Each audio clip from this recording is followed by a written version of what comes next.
এই যে আপনার কাপড় চোপড় রাখার জায়গা, আর এই যে আমার কাপড় চোপড় রাখার জায়গা, আর এই যে মাঝখানে থাকবে বাবুর কাপড়। মাথায় ঢুকেছে? ছোট ছোট জিনিস খুঁজে পাওয়া যায় না, তাই এগুলো গুছিয়ে রাখছি। নাকি গুছাতেও পারবো না?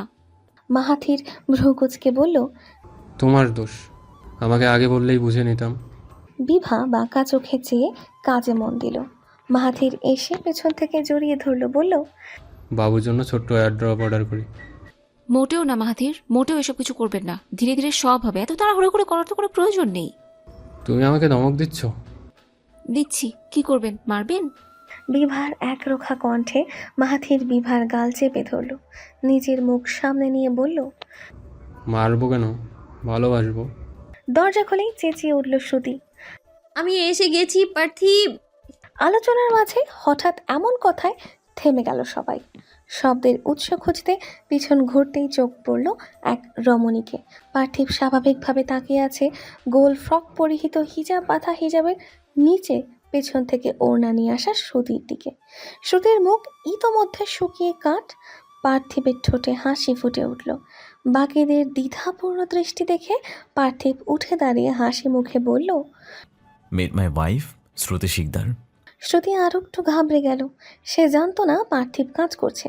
প্রতিদিন তো এই টাইমে লাঞ্চ আওয়ার থাকে, তবে আজ কি হলো? পার্থিব হাসি মুখে অনুরোধ স্বরে বলল, শ্রুতি, আপনি কি একটু বাইরে বসবেন? আমার কাজ 15 মিনিটে শেষ হয়ে যাবে। শ্রুতি দ্রুত মাথা নেড়ে উল্টো ঘুরল। পিছন ঘুরতে ঘুরতে শুনতে পেল পার্থিবের কথা। অ্যাকচুয়ালি আমার ওয়াইফ জানতো না আমার একটা এক্সট্রা মিটিংয়ের কথা। I am so sorry. Sure. Shruti waiting রুমে বসে রইল। 20 মিনিট পর পার্থিব বেরিয়ে এলো। শ্রুতির সামনে এসে বলল, সরি 5 মিনিট লেট হলো। শ্রুতি এতক্ষণ ভয়ে ছিল যে পার্থিব নিশ্চিত তাকে বকা দেবে, অথচ পার্থিব এসে কিনা আদরের স্বরে কথা বলছে। বকা না খেয়ে শ্রুতির সাহস বাড়ল। পার্থিবের এই অতিরিক্ত ভদ্রগিরি বাড়ি মেরে ছুটাতে ইচ্ছে হলো। এতই যখন ভদ্র, তখন বলতে পারলো না কেন যে আজ তার এক্সট্রা মিটিং আছে? অসভ্য ভেবেই শুকনো মুখে আগে আগে চলল শ্রুতি। পার্থিবের কেবিনে গিয়ে বসলো দুজনে। শ্রুতির রাগ দেখে বলল, আপনি আবার রেগে গেলেন কেন? আপনি আমাকে বললেন না কেন যে আপনার কাজ আছে? আমি কি জানতাম যে আপনি আসবেন? ও, এর মানে আমার আশাটা ভুল হয়েছে? না, আমি সেটা... থাকেন আপনি, চলে যাচ্ছি আমি। শ্রুতি উঠতে গেলেই পার্থিব কবজি আটকে ধরল। অসহায় মুখে বলল, সরি, ভুল হয়েছে, প্লিজ যাবেন না। ঠিক আছে ঠিক আছে, এত করে যখন বলছেন যাচ্ছি না। এভাবে ভুলগুলো মেনে নিলেই তো হয়। নিন এখন খাওয়া শুরু করুন।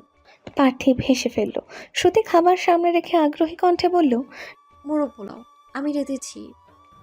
আমার জন্য? না, আমার অসভ্য জামাইয়ের জন্য। নিন, তাহলে অসভ্য জামাইয়ের হাতে খেয়ে তাকে ধন্য করুন। শ্রুতি খুশি মনে পার্থিবের হাতে খেতে লাগলো। পার্থিব শ্রুতিকে চালানোর জন্য ফের প্রশ্ন করল, বললেন না তো, না বলে এসেছেন কেন? আমি কি করব, আমার আপনাকে ছাড়া ভালো না লাগলে? তাই তো এসে পড়েছি। পার্থিব হাসি মুখে শ্রুতির দিকে মুখ এগিয়ে বলল, প্লিজ এভাবে প্রতিদিন চলে আসবেন, তাহলে আমার সকাল রাতের সাথে দুপুরটাও সুন্দর হয়ে যাবে। আমরা জীবনকে উপভোগ করতে শিখিনি। বর্তমানে বসে অতীত নিয়ে আফসোস করি, ভবিষ্যতের চিন্তায় ডুবে থাকি। বর্তমানটাকে কখনো উপভোগ করি না, অথচ এই বর্তমান সময়ে ভবিষ্যতের সোনালী অতীত। প্রকৃতপক্ষে জীবনের সকল মুহূর্তই আলাদা ধরনের সৌন্দর্য নিয়ে আসে। তাই আমাদের উচিত প্রতিটা মুহূর্তকে নিজের মাঝে ধারণ করা, যাতে পরে আফসোসের সুযোগ না থাকে। নিজের 2.5 মাসের সন্তানকে কোলে নিয়ে বসে আছে বিভা। সারাদিন দাদির কোলে দাদার কোলে ঘোরে তার রাজপুত্র। এছাড়া শ্রুতি, পার্থিব, হামিমের আসা যাওয়া তো আছেই। আর তার বাপ বাসায় থাকলে তো কথাই নেই। এত কিছুর মাঝে নিজের বাবাটাকে নিজেই কাছে পায় না, শুধু খাওয়ানোর মুহূর্ত ছাড়া। বিভা তাকালো মাহাতিমের দিকে। মাহাতিম বিভার গলায় নিজের টসটসে গালের ভার দিয়ে রাজকীয় নিদ্রায় মগ্ন। বিভা হাসি মুখে চেয়ে রইল নিজের কলিজার টুকরার দিকে। না, টুকরা নয়, পুরো কলিজাটাই। কি সুন্দর করেই না শ্বাস নিচ্ছে তার বাচ্চাটা। তার বাচ্চার শ্বাস প্রশ্বাসের আওয়াজেও বুঝি হৃদয়ে এত প্রশান্তি মেলে। বিভা তার মাহাথিম বাবার মাথায় নিজের গাল ঠেকিয়ে দিল। মাথার মাঝে ছোট্ট করে একটা চুমু খেলো। বাচ্চাটা ঘুমিয়ে গেছে সেই কখন, তবুও শুয়ে দিতে মন চাচ্ছে না। এই যে গালটা তার বুকের সাথে লাগিয়ে ঘুমিয়ে আছে, এই ছোঁয়াতে কত যে শান্তি তা বিভা কাউকে বোঝাতে পারবে না। এই নির্মল ছোঁয়ার লোভেই তো সে খাটে শোয়াচ্ছে না। মাহাথির ঘরে ঢুকেই বিভার আসন পাতা কোলে মাথা রাখল। মাহাথিরের এমন কাণ্ডে বিভা মাহাথিরের দিকে তাকিয়ে রইল কিছুক্ষণ, এরপর বলল, আপনার কি মন খারাপ? মাহাথির শুয়ে থাকা অবস্থাতেই বিভার দিকে মুখ ঘুরিয়ে হ্যাঁ বোধক মাথা নাড়ল। বিভা হাসি মুখে কিছুটা মলিন স্বরে বলল, মন খারাপ কেন আপনার? কারণ আমি? তুমি আমাকে আগের মতো ভালোবাসো বিভা। বিভা কপালে ভাঁজ ফেলল। আপনার এমন কেন মনে হলো? কারণ তুমি এমন করছো তাই। সারাদিন মাহাতিম মাহাতিমকে পেয়ে মাহাতিরকেই ভুলে গেছো। ভুলে যেও না আমি মাহাতিমের আব্বু। সবার আগে আমার যত্ন বেশি বেশি করা উচিত তোমার। বিভা মাথা নিচু করে মাহাথিরের কপালে দুটো চুমু খেলো, হেসে বলল, দিন দিন পাগল হচ্ছেন আপনি। মাহাথির কিছু বলল না, মাথাটা কোলে ভালো মতো রেখে কোমর জড়িয়ে রইল। বেশ কিছুক্ষণ বাদে ঠান্ডা কণ্ঠে মাহাথির প্রশ্ন ছুড়ল, আমাকে প্রতি তোমার অভিযোগ হয় না? মাহাথিরের এমন প্রশ্নে বিভার মুখটা মলিন হয়ে এলো। বলল, এমন করে বলছেন কেন? হওয়া স্বাভাবিক, কারণ আমি তোমার সাথে এত বেশি দুর্ব্যবহার করেছি যে আমার নিজের মনে পড়লে নিজের কাছে নিজে ছোট হয়ে যাই। বিভা মাহাথিরের কথার মাঝেই মাহাতিমকে বিছানায় শুয়ে দিল। বসে থাকা অবস্থাতেই কোলে থাকা মাহাথিরের মুখকে দু হাতে ধরে একে একে চুমু খেল সারা মুখমণ্ডলের প্রতি অংশে। ধীরে ধীরে বলল, আমি আপনাকে ভালোবাসি মাহাথির। আপনার ভালো খারাপ মিলেই আপনাকে ভালোবাসি। আপনার গুণকে যেমন ভালোবাসি, দোষকেও ভালোবাসি। ভালোবাসায় সম্পর্কে একটু বাধা বিপত্তি থাকা ভালো, এতে সম্পর্ক মজবুত হয়। আর কখনো নিজেকে এভাবে দোষারোপ করবেন না, নিজের কাছে নিজে ছোটও হবেন না। আপনি দোষ করলে আমিও আপনাকে শাস্তি দিয়েছি, আপনাকে কষ্ট দিয়েছি, তবুও তো আপনি আমাকে আগলে রেখেছেন, তাই না? ভালোবেসে নিজের বউয়ের অভিমান ভাঙিয়েছেন। আর কি চাই? আমি তো আপনাকে পেয়ে আল্লাহর কাছে সব সময় শুকরিয়া আদায় করি, এমনি এমনি করি নাকি? তবে হ্যাঁ, ইদানিং কিন্তু আবার কম ভালোবাসা শুরু করেছেন আপনি। বিভা প্রথম কথাগুলো বেশ গুরুতর ভঙ্গিতে বললেও শেষ বাক্যটি বলল কপট অভিমানী রাগী গলায়। মাহাথির আরও গভীরভাবে জড়িয়ে নিয়ে চোখ তুলে শান্ত গলায় বলল, মাহাতিমের বোন আনার ব্যবস্থা করলে চলবে? বিভার চোখ বড় বড় হয়ে গেল। কোল থেকে মাথা নামিয়ে দিতে দিতে বলল, মোটেও চলবে না। আগে একজনকে সামলান, এরপর অন্যজনের চিন্তা কল্পনায় আনবেন। রাতে রান্না করতে গেলাম আমি, আপনি বাবুর পাশে শুয়ে থাকেন। মাহাথির হতাশার শ্বাস ফেলে ছেলের দিকে চাইল, এক আঙুলে গাল নাড়িয়ে দিল, এরপর কপালে চুমু খেয়ে গোল পেটে চুমু খেলো। মুখের দিকে তাকিয়ে বলল, মা বাচ্চা মিলে আমাকে পাগল করে দিয়েছো তোমরা। কাজ বাজ ফেলে সারাদিন তোমার কাছেই থাকতে মন চায়। মাহাথির তার ছেলের ছোট মুখের কাছে নিজের মাথাটা আর একটু বাড়ালো। তার ছেলে যেন ভীষণ মনোযোগ দিয়ে শুনছে। বুঝেছো আব্বু, চাকরিটা ছেড়ে দেবো। এরপর তিনজন মিলে রাস্তায় ভিক্ষা করব। এতে করে তোমাদের সারাদিন চোখের সামনে দেখতে পারবো, রোজগারও একটা ব্যবস্থা হয়ে যাবে। বুদ্ধিটা কেমন লাগলো বাবা?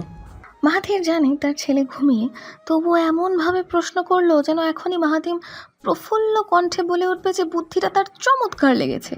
মাহাথির ছেলের পেটে কিছুক্ষণ হাত বোলালো, গায়ের উপর এক হাত দিয়ে চোখ বন্ধ করলো। সে তার ছেলের সাথে ভীষণ আজগুবি কথা বলে, এমন আজগুবি কথা অন্যদের সাথে সে বলতে পারে না। অন্য বেলায় আজগুবি দূর, প্রয়োজনীয় কথাই বেরোয় না মুখ দিয়ে। না, আজগুবি নয়, আজগুবি হবে কেন? সে তার ছেলের সাথে অবশ্যই ভীষণ গুরুত্বপূর্ণ আলাপ করে। মাহাথির ভাবল, এইভাবে এতক্ষণ একা একা কথা বলা ঠিক হলো না, তার বাচ্চাটা জেগে থাকা অবস্থায় বলা উচিত ছিল। তখন ওর অঙ্গভঙ্গি হাত পা চড়া থেকে উত্তর খুঁজে নেওয়া যেত যে তার বাবার আইডিয়া তার পছন্দ হয়েছে কিনা। কাজের চাপে মাঝখানে 4 দিন শ্রুতিকে নিয়ে বিভার বাড়িতে যেতে পারেনি পার্থিব। শ্রুতিও একা যেতে পারেনি শাশুড়ির অসুস্থতায়। মাহাতিমকে না দেখে পার্থিবকে পাগল করে তুলেছে শ্রুতি। পার্থিবও নিজের বউয়ের আবদার ফেলার মতো পুরুষ নয়, তাই আজ সকাল সকালে বেরিয়ে পড়তে চাইছে দুজনে। সাথে হামিমও যাবে। অগত্যা তৈরি হয়ে নিচে নেমে এলো 3 জন। হামিম এখন সম্পূর্ণ সুস্থ, হাঁটা চলায় মোটেও অসুবিধা হয় না। এছাড়া সে স্কুলেও ভর্তি হয়েছে, পার্থিব নিজও দায়িত্বে করিয়েছে। স্কুলে ভর্তির সময় ছোটোখাটো প্রশ্ন উত্তর পর্ব চললে হামিম ভালোই উত্তর দেয়। তার উত্তর সাপেক্ষে তাকে ক্লাস 1-এ ভর্তি করানো হয়েছে, যদিও বা তার বয়স অনুযায়ী তাকে ক্লাস 2 কিংবা 3-তে ভর্তি করানো উচিত ছিল। তবুও সে যেহেতু সব একটু কম বোঝে, তাই ক্লাস 1-এই ভর্তি হয়েছে। শ্রুতি নিচে নামতেই তানহা এগিয়ে এলো। তানহা বেগম কিছু বলবে তার আগেই শ্রুতি উদ্গ্রীব হলো। জ্বর সেরেছে মা? আমার পুত্রবধূর এমন যত্ন আত্মীতে না সেরে পারে, জ্বরও তাকে ভয় পেয়েছে। শ্রুতি হেসে ফেলল। তানহা বললেন, মা, তোমার বাবা ফোন করেছিল, ফোন করে বলল তোমার বাসায় কি না। আমি বলেছি তোমরা বিভার বাসায় যাচ্ছ, এরপর শুধু ও বলে রেখে দিল। শ্রুতি শুনে তেমন প্রতিক্রিয়া দিল না, কথাটাকে ঝেড়ে ফেলার মতো বলল, বাদ দিন মা, দিয়েছি এমনি। আমরা যাই তাহলে। পার্থিব, হাম্মি কই? ওরা আসছে, গেলাম। হ্যাঁ, সাবধানে থাকবেন। যা কাজ আছে দ্রুত শেষ করে রেস্ট নিন। তানহা বেগম হাসি মুখে বিদায় জানালো শ্রুতিকে। শুক্রবার হওয়ায় মাহাথির আজ বাসায়। সবাই মিলে একসাথে দুপুরের খাওয়া দাওয়া শেষ করলো। তবে হাসিনা সিদ্দিক সাহেব আজ বাড়িতে নেই। ঢাকায় এক দুঃসম্পর্কের আত্মীয়ের বাড়িতে গেছে। মাহাথির দিয়ে এসেছে দুজনকে। আজ হয়তো বা থাকবে, নয়তো মাহাথির গিয়েই নিয়ে আসবে। সবার খোশ গল্পের মাঝে সবচেয়ে ছোট সদস্য একটা ভয়ঙ্কর কাজ ঘটিয়ে ফেলল। সে তার ছোট আব্বুর কোলে নির্দ্বিধায় মূত্রত্যাগ করে বসল। ব্যাপারটা পার্থিবের বোধগম্য হতেই বাচ্চাকে নিয়ে দাঁড়িয়ে পড়ল সে। অমনি পার্থিবের অবস্থা সকলের চোখে ধরা পড়ল। শ্রুতি তার স্বামীর অবস্থায় হেসে ফেলল, হাসি মুখে ব্যঙ্গ করে বলল, একদম ঠিক হয়েছে। এটা হলো আমার থেকে কেড়ে নেওয়ার ফল। পার্থিবও হাসি মুখে উত্তর দিল, সমস্যা নেই, ওর ছোট আব্বু লাগে আমি, এতটুকু করার অধিকার তো ওর আছেই। হাসি মুখে শ্রুতি বড় করে শ্বাস ফেলল। এই মানুষটাকে রাগানো তার কাজ নয়। রাগ জিনিসটা কি তা হয়তো জানেই না সে। পার্থিবের অবস্থায় বিভা একটু ভরকে গিয়ে মাহাথিরকে কোলে নিতে বলল বাচ্চাটাকে। তবে মাহাথিরের মাঝে তেমন হেলদোল লক্ষ্য করা গেল না। তার হাব ভাবে প্রকাশ পাচ্ছে মূত্রত্যাগ খুবই সামান্য একটি বিষয়। এটা নিয়ে এত হাউকাউ করার অর্থ হয় না। মাহাথির দাঁড়িয়ে নির্বিকার ভঙ্গিতে বলল, চলো একটা ড্রেস দিই, এটা তো ভিজে গেল। পার্থিবের থেকে মাহাথিমকে নিজের কোলে নিয়ে ঘরের দিকে পা বাড়ালো দুই ভাইরা ভাই। বিভা শ্রুতি হতবম্ব মুখে তাকিয়ে আছে আমিন সাহেবের দিকে। সন্ধ্যাবেলায় সবাই মিলে হালকা নাস্তার পাশাপাশি ফানি মুভি দেখছিল। ঠিক তখনই বেল বাজে। শ্রুতি গিয়ে দরজা খুলে দেখে আমিন শিকদারকে। শ্রুতি বিভিন্ন প্রশ্ন ছড়ে যে এখানে কেন এসেছে, কি চায় সে, এগুলোর একটি প্রশ্নের উত্তরও আমিন সাহেব দেয় না। হাসি মুখে বলে, ভিতরে ঢুকে বাকি আলাপ করি। শ্রুতি কিছু বলতে চেয়েও বলতে পারে না। এরপর ভেতরে ঢুকলেই তাকে দেখে সবাই ভীষণ অবাক হয়। আমিন সাহেব কারোর ধার ধারলেন না। সে নিজের মতোই সোফায় গিয়ে আয়েশ করে বসলেন। তার ভাবভঙ্গি দেখে মনে হলো সে এই বাড়ির ভীষণ কাছের কেউ। প্রতিনিয়তই যেন এই বাড়িতে তার আনাগোনা আছে। আমিন সাহেবকে শান্তিতে বসতে দেওয়া হলো না। শ্রুতি বিভা নানা প্রশ্ন শুরু করলো, তবে আমিন সাহেব তার কোনো উত্তর দিল না। শান্ত ভঙ্গিতে মাথা নিচু করে রইল। বিভা শ্রুতি দুজনেই ভালোভাবে লক্ষ্য করলো আমিন সাহেবকে।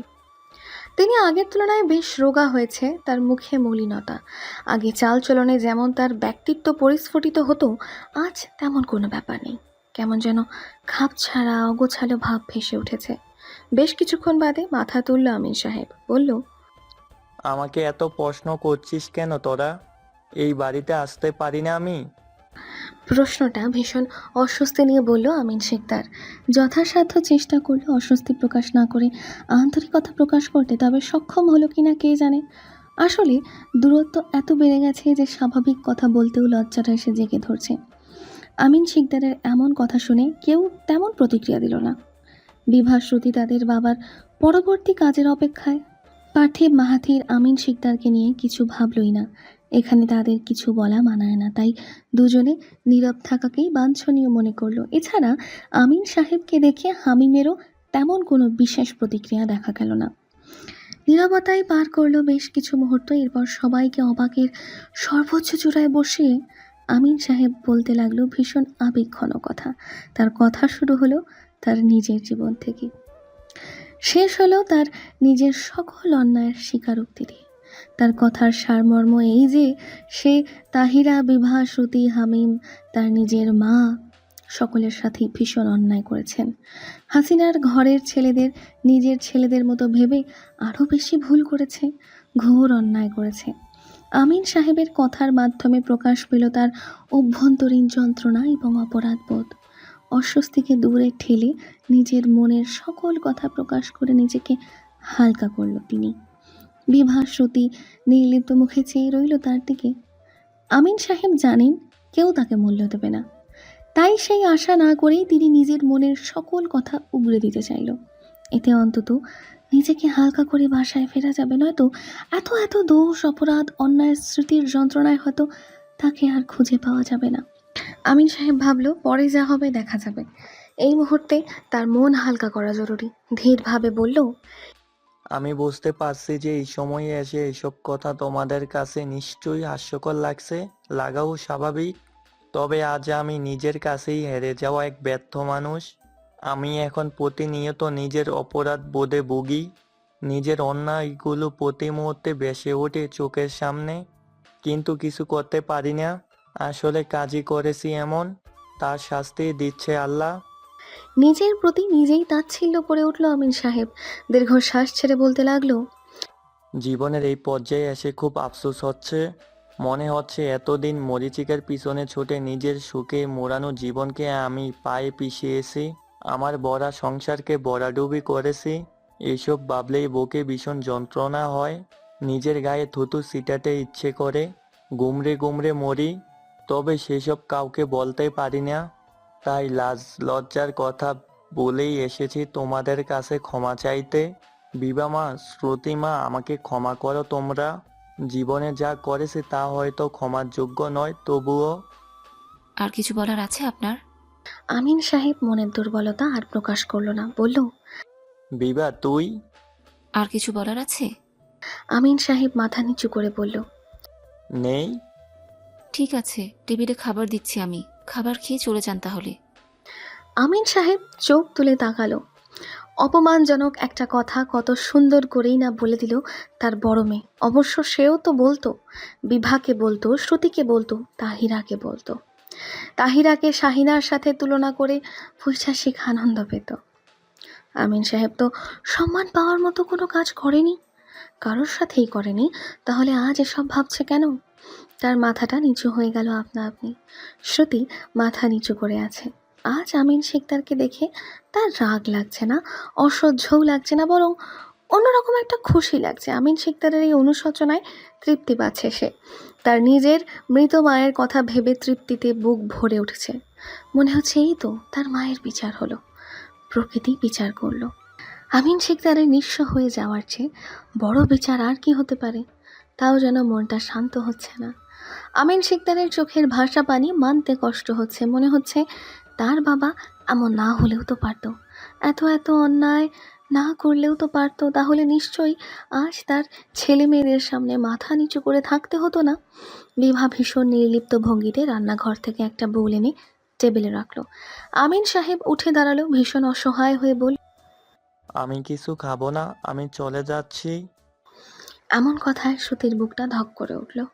সে অনুভব করলো এতকাল যাবৎ তার যে বাবাকে সে ঘৃণা করে এসেছে, আজ তার জন্যই চোখ ভরে উঠছে।